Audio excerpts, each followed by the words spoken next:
Hola, buenos días. Llevamos ya varias enseñanzas en el Evangelio de Lucas.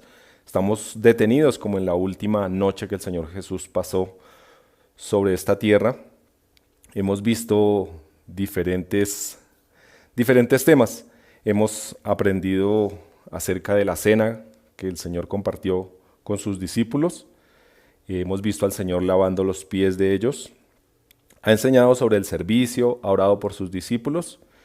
Y en el texto inmediatamente anterior al que estudiaremos hoy, Jesús ha orado por el momento que está a punto de pasar, el momento de su muerte. Está llegando el momento en que Jesús beberá la copa del sufrimiento por amor a nosotros. Para esta enseñanza quise tomar los pasajes en los 4 evangelios. Quise hacer como un comparativo de lo que los 4 evangelios nos narran de este mismo suceso. Y traté de ver como un cuadro más completo, de armar una imagen más organizada o más amplia de estos eventos. Y me llamó la atención cómo se ve más claramente algunas escenas. Se ve, por ejemplo, que implicó mucho dolor y sufrimiento para Jesús llegar a este momento. Quizá podríamos caer en el error de pensar que Jesús, siendo Dios, el dolor y el sufrimiento que iba a pasar era menor. Pero al mirar el relato completo, así desde esa perspectiva de los 4 evangelios, encontramos detalles sorprendentes. Por ejemplo, en el Evangelio de Lucas, capítulo 22, versículo 44, quiero que lo miremos, por favor. Lucas 22, 44. Se nos dice, unos versículos atrás de donde vamos a leer del texto de hoy, dice: Padre, si quieres, te pido que quites la copa de sufrimiento de mí. Sin embargo, quiero que se haga tu voluntad y no la mía. Perdón, leí en el 42, pero sigamos. Entonces apareció un ángel del cielo y lo fortaleció. Oró con más fervor y estaba en tal agonía de espíritu que su sudor caía a tierra como grandes gotas de sangre. Dice que su sudor eran grandes gotas de sangre. O sea, el Señor estaba realmente angustiado. Mateo 26, 38, miremoslo también. Mateo 26, ese es el pasaje paralelo que nos narra los mismos sucesos. Mateo 26, versículo 38. Mateo 26. Perdón, un segundo. Mateo 26. Perdón, estoy en el 27. Mateo 26, 38 nos dice: les dijo, mi alma está destrozada de tanta tristeza hasta el punto de la muerte. Quédense aquí y velen conmigo. El alma del Señor estaba destrozada por el momento que iba a pasar. Venía la copa de sufrimiento. Imaginemos, el único ser santo y sin pecado estaba a punto de morir voluntariamente, pero era un sufrimiento y un dolor real el que iba a experimentar el Señor Jesús. Hoy veremos la consumación de la traición de Judas y a la vez el arresto de Jesús. Veremos lo que se nos dice acerca de eso. Quiero que vayamos al pasaje para hoy, es Lucas 22, vamos a mirar versículos 47 hasta el 53. Lucas 22, 47 hasta el 53. Se los comparto en Nueva Traducción Viviente. Dice, versículo 47, mientras Jesús hablaba, se acercó una multitud, liderada por Judas, uno de los 12 discípulos. Judas caminó hacia Jesús para saludarlo con un beso. Entonces Jesús le dijo, Judas, ¿con un beso traicionas al Hijo del Hombre? Cuando los otros discípulos vieron lo que estaba por suceder, exclamaron, Señor, ¿peleamos? Trajimos las espadas. Y uno de ellos hirió al esclavo del sumo sacerdote cortándole la oreja derecha. Pero Jesús dijo, basta, y tocó la oreja del hombre y lo sanó. Entonces Jesús habló a los principales sacerdotes, a los capitanes de la guardia del templo y a los ancianos que habían venido a buscarlo. ¿Acaso soy un peligroso revolucionario para que vengan con espadas y palos para arrestarme? Les preguntó.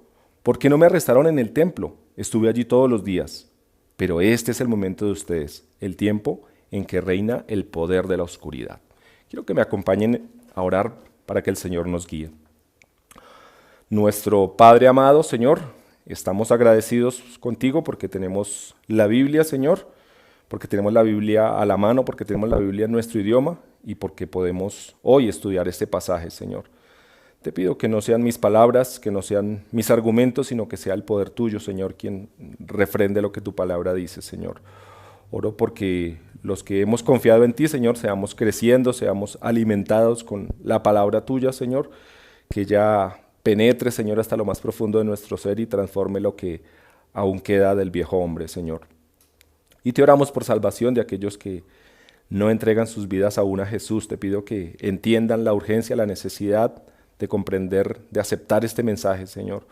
Oro porque tú guíes por medio de tu Espíritu a cada uno de nosotros y gracias porque tu palabra es viva y eficaz. En el nombre del Señor Jesús, nuestro Salvador. Amén. Bueno, hagamos como un recorderis de lo que el pasaje nos dice. Jesús está acabando de corregir el sueño de sus discípulos. ¿Recuerdan en la enseñanza anterior que César nos compartía? Ellos están allí, Jesús los lleva al monte de los olivos a orar con ellos y ellos se duermen. Jesús los está reconviniendo, les está diciendo, no pudieron velar conmigo y orar conmigo un momento porque se habían quedado dormidos. En ese instante llega una multitud, hombres armados con espadas y palos. Iban soldados romanos y guardias del templo. Habían sido enviados por los sacerdotes y los ancianos del pueblo. El poder político y el poder religioso, que muchas veces no se llevan muy bien, lograron reunirse para esta causa tan vil. Pero un detalle que llama la atención es que a la cabeza de esa multitud, ¿quién va? Va Judas. Y se adelanta y saluda a Jesús y le da un beso. Jesús le pregunta, ¿con un beso entregas al Hijo del Hombre? Es impactante ver lo que hace Judas, o sea, como decimos coloquialmente, Judas no tenía sangre en el rostro. Era una costumbre para ellos saludar con un beso. Era una muestra de afecto, era una muestra de respeto. Pero Judas la usa para entregar a su Señor. Esa es la señal que él había escogido. Les había dicho antes en otros pasajes, al que yo le diera un beso, ese es al que deben arrestar. Entonces, él les muestra de esa manera que ese es Jesús. Juan nos dice, en el Evangelio de Juan, capítulo 18, es el pasaje paralelo, Juan nos dice que Jesús les pregunta, ¿a quién buscan? Ellos responden, toda la multitud que venía, a Jesús de Nazaret. Y dice que esa multitud cae al piso cuando él dice, yo soy. Ese yo soy lo podemos asociar. Jesús estaba afirmando su deidad de alguna manera y ellos caen. Pero irónicamente los 11 o algunos de ellos preguntan, ¿peleamos? Trajimos las espadas. Irónicamente no habían podido orar por el Señor, no habían podido estar con Él en oración, pero eran buenísimos para la pelea, estaban listos para sacar las espadas. No sé qué tan común era llevar armas, no sé por qué tenían armas allí, pero las tenían. Quizás no habían entendido la enseñanza de Jesús cuando les dijo que tuvieran espadas. Pero lo cierto es que Pedro saca la espada y corta la oreja de Malco. Malco era un esclavo del sumo sacerdote. Lucas, que es médico, nos aclara que era la oreja derecha. Un detalle no menor. No sé qué tan bueno era Pedro con la espada. Era un pescador, no creo que fuera tan bueno con la espada, pero le baja la oreja, le tumba la oreja como es, o sea, no sé si lo intentó fue matar, o sea, no lo intentó asustar porque le hubiera tirado en un pie o en una mano, pero le tiró a la cabeza. No sé si, vuelvo y digo, no sé si era tan buen espadachín que le dio en la oreja porque eso era lo que planeaba, o era tan mal espadachín que lo intentó matar pero le alcanzó a dar en la oreja. No sé si Malco se quitó, pero es impactante lo que estos hombres hacen. Jesús acababa con una sola respuesta de hacer que todos ellos se cayeran. Cuando les dice yo soy toda la multitud, se cae. Y los discípulos habían visto eso, pero sin embargo piensan que deben usar la espada. Pero Jesús les ordena guardar la espada. No era esa la forma que Dios había planeado para ese momento. No era ese el propósito de que ellos pelearan. Jesús reconviene fuertemente a Pedro y a los discípulos que estaban con él. Miremos por favor Mateo 26, versículos 52 hasta el 54.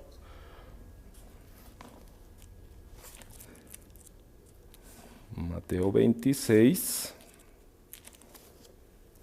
versículo 52 hasta el 54.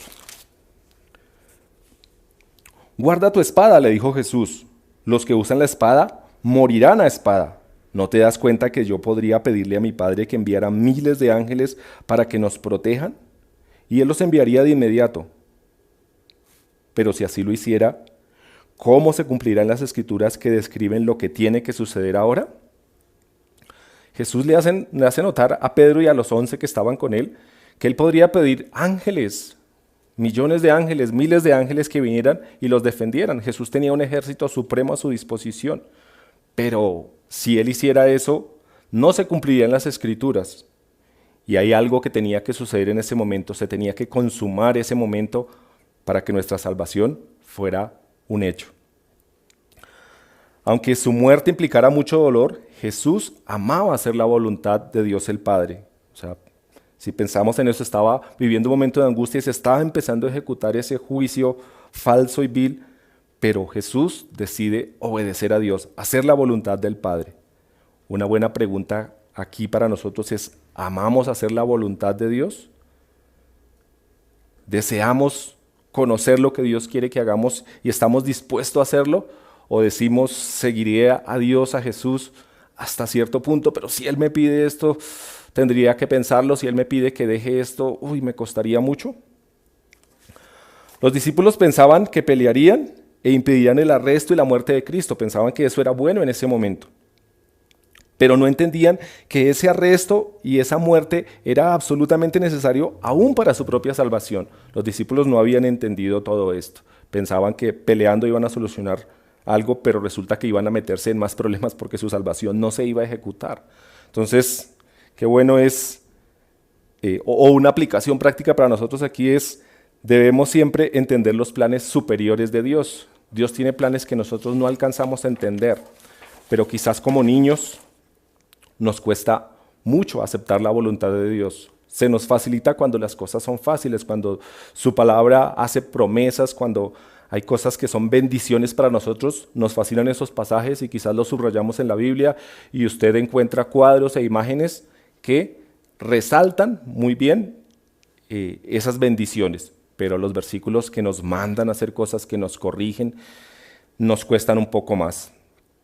Pero bueno es que pensemos en eso. Dios tiene un plan supremo y aunque las cosas no siempre encuadren como nosotros queremos, aunque las cosas no siempre sean fáciles desde nuestra perspectiva humana, siempre tengamos en mente algo. Dios tiene un plan maravilloso, un plan supremo, un plan mejor que el nuestro. Su palabra dice que su voluntad es buena, agradable y perfecta. Es buena, es agradable y es perfecta en la medida que nosotros nos sometemos a Él.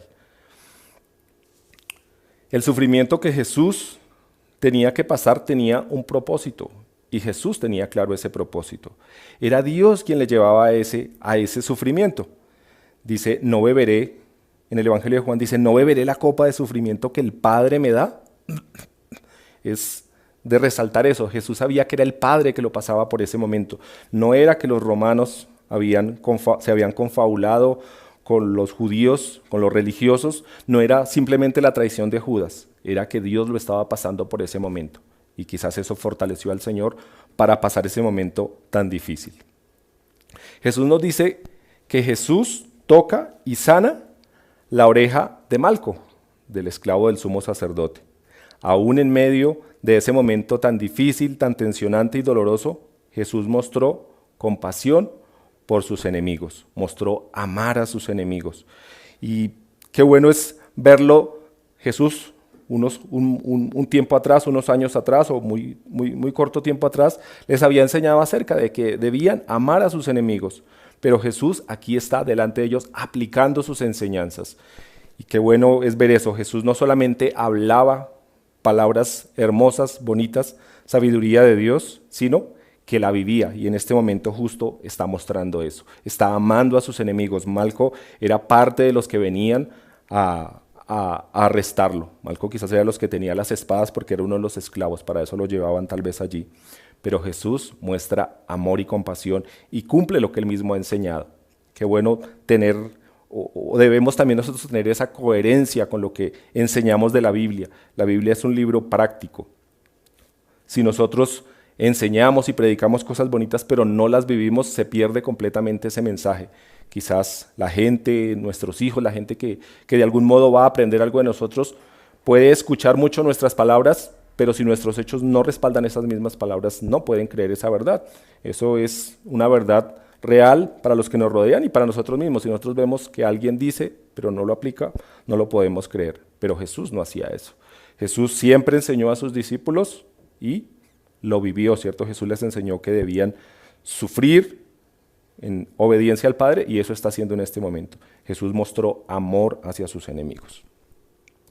Jesús luego recrimina a sus aprensores, aquellos que lo van a arrestar. Les dice: ¿por qué me arrestan lejos del templo, lejos de la ciudad, con multitud de palos y espadas? Bien me podrían haber arrestado en el templo, les dice el Señor, y de día, porque era de noche, era muy tarde de la noche, y a esa hora lo están arrestando. Pero con eso ellos estaban mostrando lo ilegal, lo cobarde y la mentira de juicio que estaba a punto de ejecutar. Jesús les hace ver que él está consciente de que todo eso es una farsa de juicio. Realmente lo están haciendo a escondidas del pueblo, lo están haciendo en el momento, lo cogieron solo con sus discípulos, lo encontraron donde él se iba a orar, que muchos de ellos no lo conocían, pero Judas fue el que los llevó a ese lugar.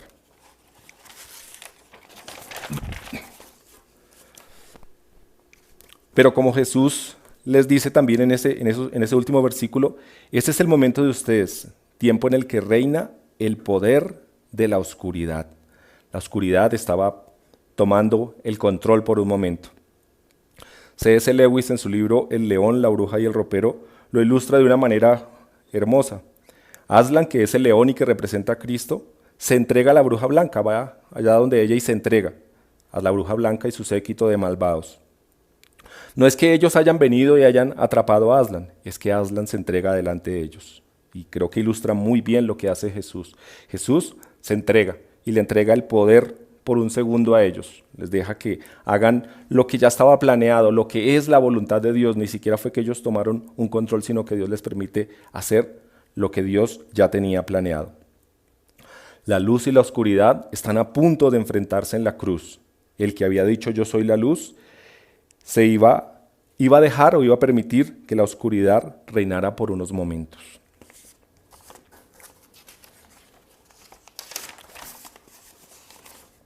Este texto bíblico nos deja en expectativa. Está a punto de ejecutarse un gran juicio. Solamente estamos viendo la escena en que el acusado es arrestado. Esta escena continuará y los invito a que sigamos detenidamente las próximas enseñanzas que nos van a ir ilustrando todo lo que pasará allí. Ya el arresto fue bastante irregular, empezando porque fue fruto o fue consensuado con la traición de Judas. Cabe la pregunta: ¿por qué Judas traicionó a Jesús? En la enseñanza anterior profundicé un poco acerca de Judas y su traición, pero preguntémonos por qué lo traicionó.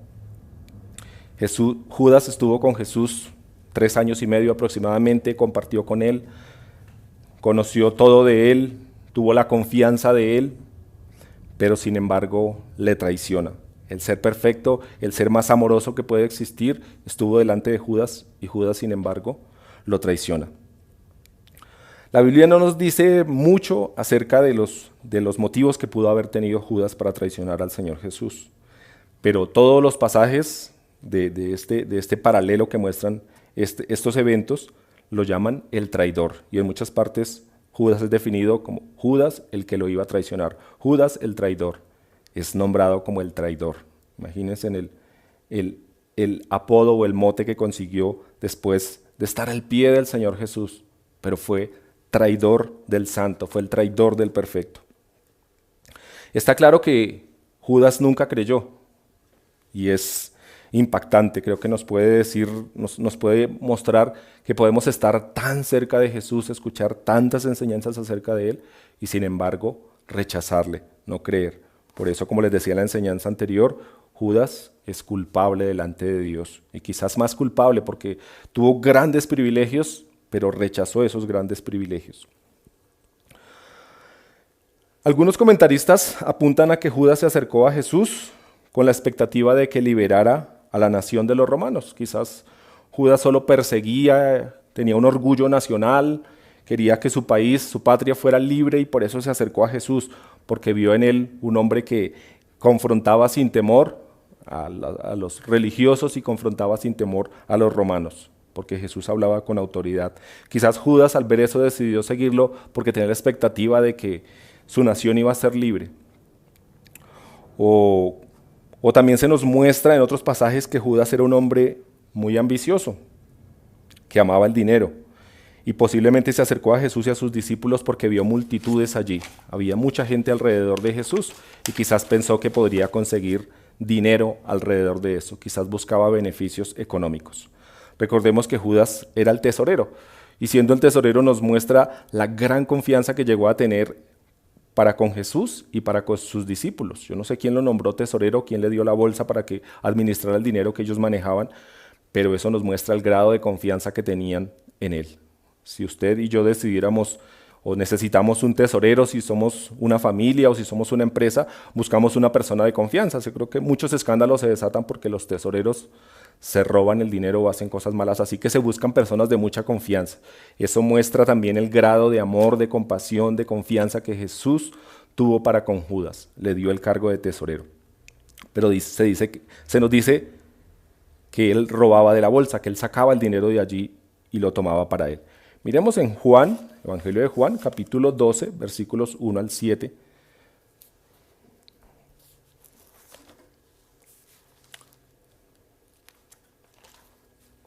Juan 12, del 1 al 7.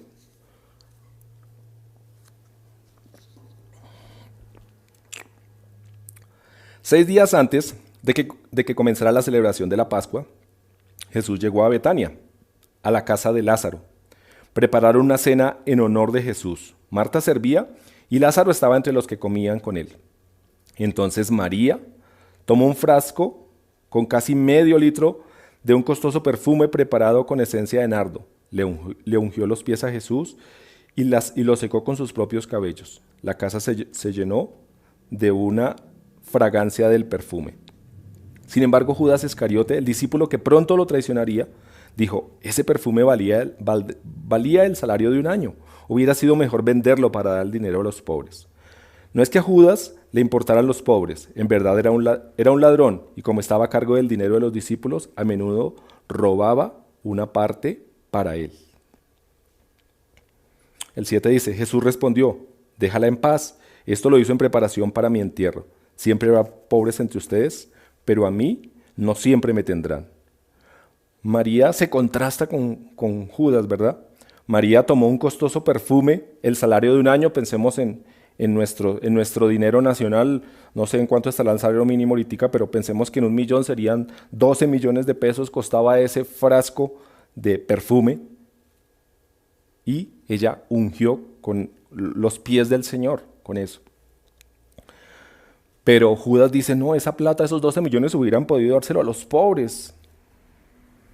Parecía compasivo decir, uy, todo ese dinero en un perfume, pues, y para los pies, pues, no. Pero María mostró fue el amor, no le importaban ese dinero, no sé de dónde había sacado ese perfume tan costoso, pero no le importó ese dinero. Sabía que su Señor estaba a punto de morir, o en su amor, ella quiso hacerle un homenaje grande al Señor, lavar los pies y enjugarlos con sus propios cabellos. Pero Judas lo que ve es el dinero que estaba allí, un contraste total. Judas traiciona al Señor Jesús. Quizás Judas era el que podía mostrar más amor como el que mostró María porque había estado más tiempo con él. Jesús, compartiendo con María y con Lázaro y con esa familia, tuvo varios eventos, pero no era tanto. Pero Judas, que había conocido al Señor Jesús mucho más profundamente, no tuvo una muestra de amor, sino sintió que más bien le importó más el dinero que el propio Señor Jesús. Como sea que haya sucedido, Judas representa al falso creyente, aquel que aparenta ser, pero no es. Y es una advertencia, vuelvo y digo, cuán cerca pueden estar las personas de Jesús, de escuchar sus enseñanzas y sin embargo aparentar y no entregar su vida a Jesús. Es una señal de advertencia para todos aquellos que han escuchado el mensaje de la palabra del Señor. Todos aquellos que de uno u otro modo se nos ha predicado el Evangelio claramente o que lo tenemos ahí a la disposición. Hoy en día tenemos una gran ventaja, es que encontramos la Biblia a la mano y podemos leer su mensaje, pero podemos leer la Biblia de pasta a pasta y aún así rechazar o aparentar una fe o rechazar al Señor. Es un riesgo muy grande. También Judas representa a aquel que se acerca a Jesús con intereses errados, buscando las riquezas, las comodidades de este mundo, la solución a sus problemas, pero no quiere compromisos con Jesús. Por eso es que es tan peligroso eso que llamamos el movimiento de la prosperidad. Ha atraído a miles de personas. Hoy en día mucha gente se autodenomina cristiana y no soy quien para decir quién sí es y quién no es. No estoy diciendo que todas las personas que asisten a ese tipo de iglesias del movimiento de la prosperidad no hayan sido salvas. Yo en mis primeros años como creyente estuve en algunas iglesias de esas, pero esas iglesias han atraído a muchas personas hacia un Jesús que no es el Jesús de la Biblia. Se parece más a Aladín, el genio de la lámpara, ¿recuerdan? Que frotaba la lámpara y pedía 3 deseos. Así están predicando un Jesús que no es, un Jesús que está listo a solucionar los problemas de este mundo. Y creo que es un llamado de atención también para nosotros de cómo compartimos el mensaje del Evangelio. Si bien es cierto, las personas allá afuera tienen necesidades y nosotros mismos quizás llegamos a Jesús en medio de alguna dificultad económica, material, sentimental, no sé. En medio de problemas llegamos a Jesús y la gente de este mundo tiene problemas y podríamos sentirnos tentados a decir que o puede ser una herramienta para evangelizar. Y sí, es cierto, los problemas y las dificultades quizás Dios las coloca en la vida de estas personas para hacer que volteen su mirada hacia Él.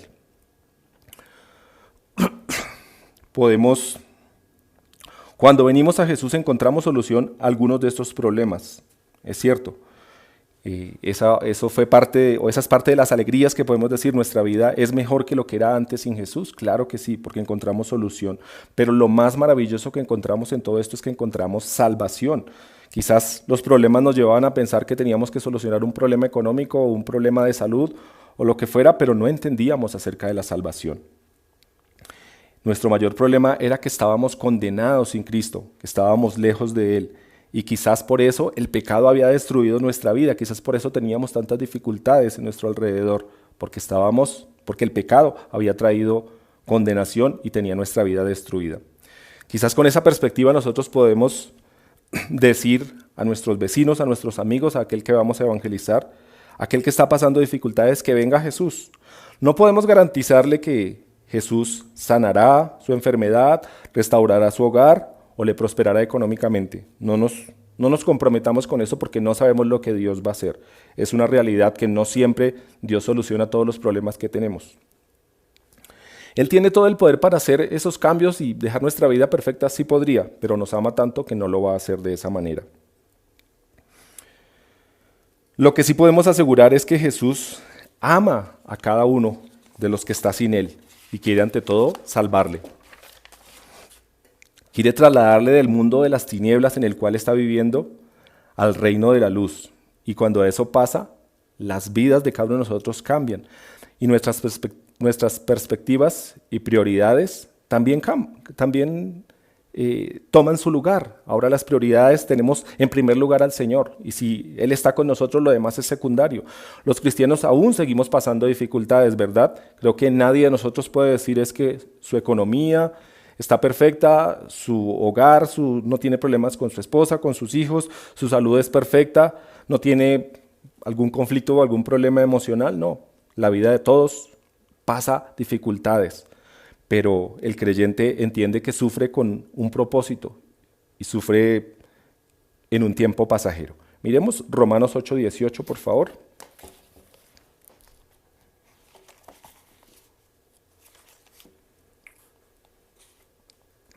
Romanos 8:18 dice, sin embargo, lo que ahora sufrimos no es nada comparado con la gloria que Él nos revelará más adelante. Lo que ahora sufrimos no es nada comparado con la gloria que Él nos revelará.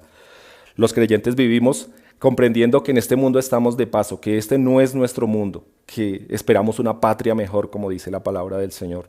Esperamos un lugar mejor y si aquí nos toca vivir en aflicciones y nuestra economía no es la mejor y nuestra salud no es la mejor y tenemos muchas dificultades, nuestra perspectiva está allá arriba, nos espera un lugar mejor. Con esa perspectiva pasamos dificultades con alegría y con paz. Y eso mismo podemos compartirle a aquel que está sin Cristo. Vuelvo y digo, no podemos prometer que Dios solucionará todo porque eso es potestativo de Él. Él decide y en amor y en sabiduría decide. Como les decía al principio, la voluntad de Dios es buena, agradable y perfecta. Lo que Él va a permitir será lo mejor para nuestra vida, aunque en principio no lo entendamos. El cristianismo no es una vida de solo victorias.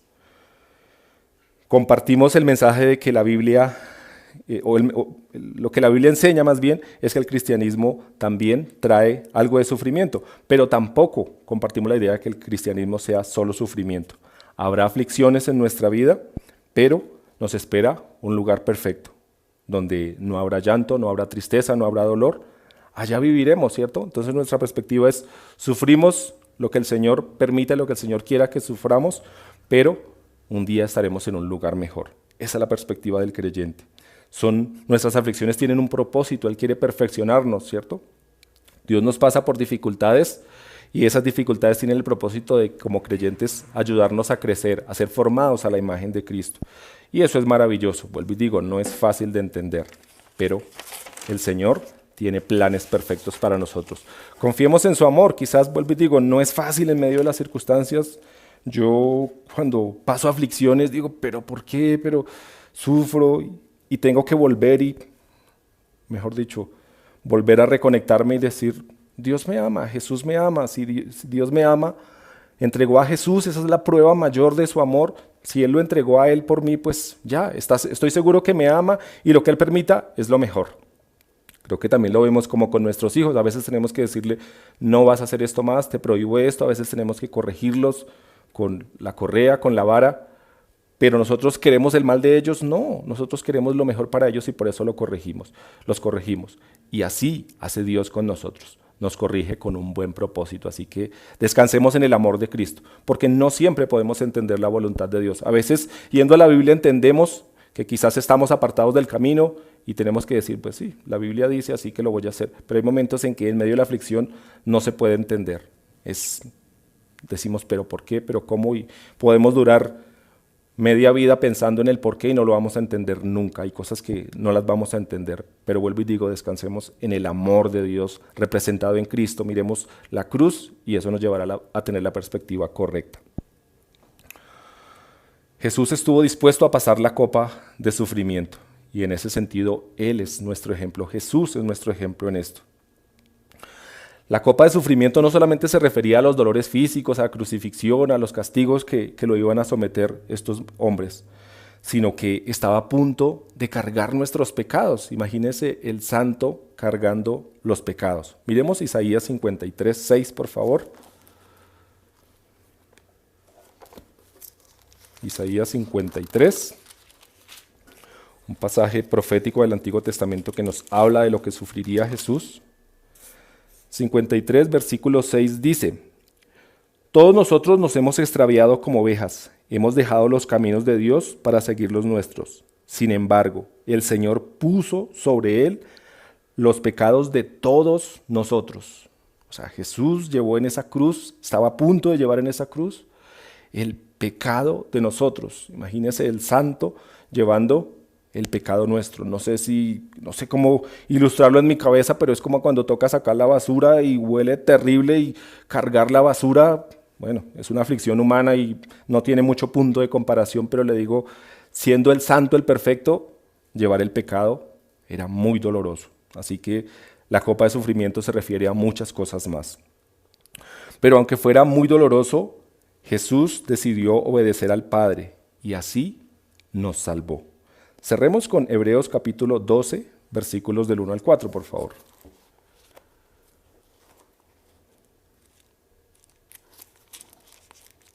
Hebreos, perdónenme un segundo.